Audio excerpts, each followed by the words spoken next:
नमस्कार साथियों, मैं हूं आपका दोस्त जीतू और आप देख रहे हैं आपका अपना YouTube channel job zone Jeetu में। दोस्तों, आज का वीडियो सिर्फ खबर नहीं, आज का वीडियो सिर्फ अपडेट नहीं, आज का वीडियो आपके वर्षों के इंतजार का जवाब भी बन सकता है। अगर आप भी संविदा कर्मी है, आउटसोर्स कर्मी है, दैनिक वेतन भोगी है, या हटाए गए कर्मचारी है, या तो लोक स्वच्छता पर्यवेक्षक कर्मी है, या तो पूर्व सचिव, सांख्यिकी स्वयं सेवक, या हटाए गए कर्मचारी है। टोटल बात करें तो 45 विभाग में जितने भी कार्यरत कर्मी हैं, उनको लेकर जो कि वर्षों से एक ही पद पे बिना सुरक्षा के, बिना सम्मान के, बिना भविष्य का काम कर रहे थे। तो आज का वीडियो आप सभी के जीवन से सीधा जुड़ा हुआ है। आज हम बात करेंगे उस बड़े अप टू डेट की जिसका इंतजार बिहार के लाखों संविदा कर्मी सालों से करते आ रहे हैं, क्योंकि यह अपडेट सबसे बड़ा माना जा रहा है। तो साथियों, आपको याद होगा कुछ दिन पहले बिहार में 37वां सम्मेलन अधिवेशन शामिल हुआ था और उसी सम्मेलन के बाद एक ऐसा फैसला लिया गया जिसने पूरे बिहार के संविदा कर्मी, आउटसोर्स कर्मी, दैनिक वेतनभोगी, हटाए गए कर्मचारी की नई उम्मीद को जगा दी है।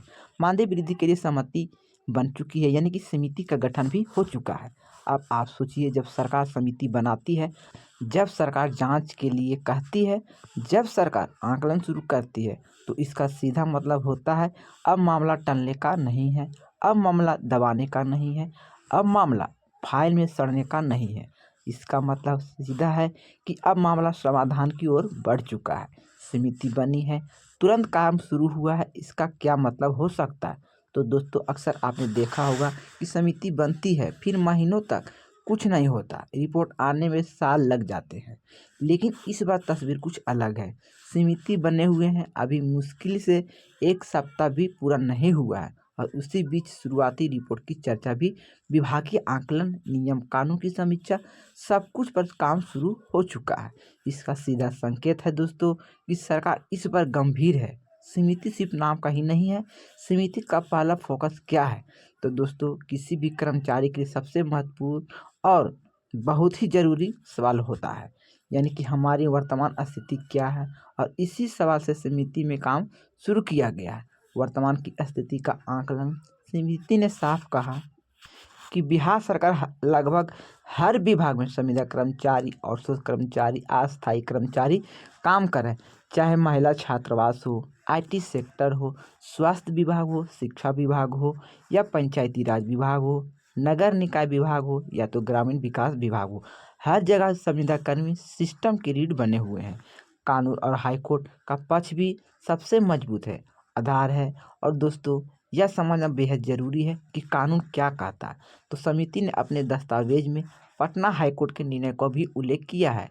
पटना हाईकोर्ट ने स्पष्ट संदेश दिया है, जो कि इसमें साफ साफ बातें भी बताई गई है कि सरकारी विभाग में आउटसोर्स व्यवस्था वैध है, लेकिन शोषण वैध नहीं है।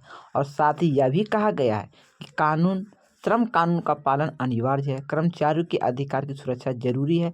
यानी कि दोस्तों, अगर सरकार काम कर ले तो अधिकार भी आपको ही देना पड़ेगा। यानी कि अगर सरकार आप सभी के पक्ष में काम करती है तो आप सभी का अधिकार बन सकता है, जो आप सभी की मांग है। तो दोस्तों, आप लोग निश्चित रहें, हम हमेशा टाइम पर आपको नया नया अपडेट देते रहेंगे। सबसे जो बड़ी मांग है दोस्तों, मानदेय वृद्धि की। जितने भी संविदा कर्मी हैं 45 विभाग में, उनको लेकर ये सबसे बड़ा अड़चन है और बराबर लगातार ये मांग भी उठाते रहते हैं। अब आते हैं उस मुद्दे पर जिसके लिए पूरी लड़ाई चल रही है। मानदेय क्यों बढ़ना जरूरी है, ये सभी का सवाल है। तो दोस्तों, महंगाई लगातार बढ़ती जा रही है। गैस, राशन, दवा, पढ़ाई सब महंगा हुआ, लेकिन संविदा कर्मी का मानदेय वहीं का वहीं रुका हुआ है। समिति ने इस बात को स्वीकार किया है कि महंगाई के अनुपात में वेतन का निर्धारण जरूरी है। महंगाई भत्ता जैसी व्यवस्था पर भी विचार जरूरी है। यानी कि मानदेय वृद्धि अब सिर्फ मांग नहीं, आवश्यकता बन चुकी है। दोस्तों, सामाजिक सुरक्षा और समान, समिति ने यह भी दर्ज किया है, यानी कि समिति ने यह भी दर्ज किया है कि संविदा कर्मी भी इंसान है, उन्हें भी सुरक्षा चाहिए, उन्हें भी भविष्य की चिंता है। तो प्रमुख मांग जो है रिकॉर्ड की गई है: सामाजिक सुरक्षा, पेंशन व्यवस्था, स्वास्थ्य का लाभ, वित्तीय सुरक्षा, समान काम का समान वेतन की संभावना। अब सिर्फ नारा नहीं रही है, नौकरी से निकालने की मनमानी पर भी रोक लगी है। नौकरी से निकालने की मनमानी पर भी रोक लगेगी। आप सभी जानते हैं, आज है तो कल निकाल दिए जाते हैं, वो भी बिना नोटिस, बिना कारण के। समिति के सामने यह भी मुद्दा बहुत ही मजबूती से रखा गया। नौकरी की सुरक्षा, मनमानी समाप्त, तय नियमों के तहत सेवा की समाप्ति। यह बदलाव अगर लागू हुआ तो हजारों परिवार की जिंदगी बदल सकती है।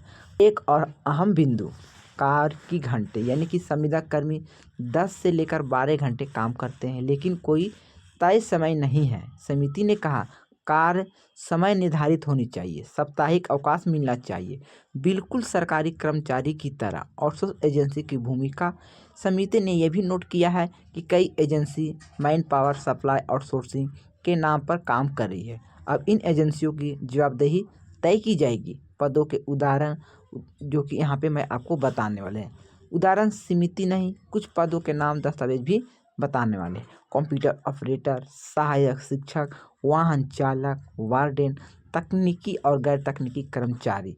ध्यान रखें, ये सिर्फ उदाहरण है और इसका मतलब आप बाहर नहीं हैं। सेवा समायोजन, राजकर्मी का दर्जा अब असंभव नहीं है दोस्तों, यह सबसे बड़ा संकेत भी बन चुका है। सेवा समायोजन, राजकर्मी का दर्जा, इन मुद्दों पर अब सरकारी स्तर पर चर्चा शुरू हो चुकी है। यही वजह है यह अपडेट ऐतिहासिक माना जा रहा है।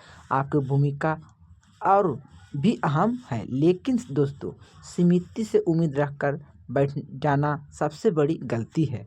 आपका दबाव, आपकी एकता, आपकी आवाज़ यह समिति को मजबूर करेगी कि आपकी फाइल सरकार तक कब आगे बढ़ाती है और कब तक वहाँ पे पहुँचाती है और कितने मजबूती से वहाँ पे रखती है। दोस्तों किन किन कर्मचारियों की आवाज़ शामिल होनी चाहिए, तो यहाँ पे ध्यान से आप लोग सुनिएगा। न्याय मित्र, शिक्षक सेवक, स्वयं सेवक, ग्राम रक्षा दल, आशा, ममता, एएनएम, रसोइया, मीटर रीडर, वार्ड सचिव, प्रेरक, कोविड कर्मी, सबको एक साथ आना होगा। दोस्तों आज हम एक ऐसे मोड़ पर खड़े हैं जहाँ सरकार सुन रही है, समिति काम कर रही है, कानून हमारे पक्ष में है। अब ज़रूरत है आपकी सक्रियता की, आपकी एकता की, आपकी आवाज़ की। चौफ जौन जीतू आपकी इस लड़ाई में हमेशा आपके साथ खड़ा रहेगा। वीडियो को ज़्यादा से ज़्यादा आप शेयर कीजिएगा और ज़्यादा से ज़्यादा वीडियो को लाइक कीजिएगा। चैनल पर पहली बार जुड़े हैं तो चैनल को सब्सक्राइब कीजिएगा, क्योंकि सब्सक्राइब करने में आपसे कोई पैसा या शुल्क नहीं लगता है। सब्सक्राइब करना बिल्कुल ही मुफ्त है दोस्तों। तो दोस्तों ये छोटी सी जानकारी आप सभी कर्मी को लेकर था, तो मैंने सारा इन्फॉर्मेशन, सारा जानकारी इस वीडियो में स्टेप बाय स्टेप बता दी हैं।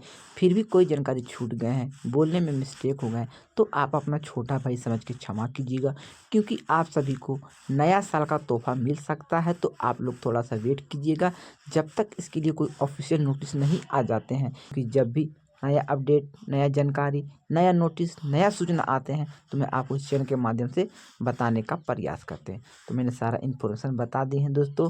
अगर जानकारी अच्छी लगी है तो चैनल को सब्सक्राइब कीजिएगा, वीडियो को लाइक कीजिएगा, वीडियो को शेयर कीजिएगा। चलिए मिलते हैं दोस्तों नई अपडेट, नई सूचना, नई जानकारी, नई खबर के साथ। जब तक के लिए गुड बाय। जय हिंद, जय भारत, जय बिहार।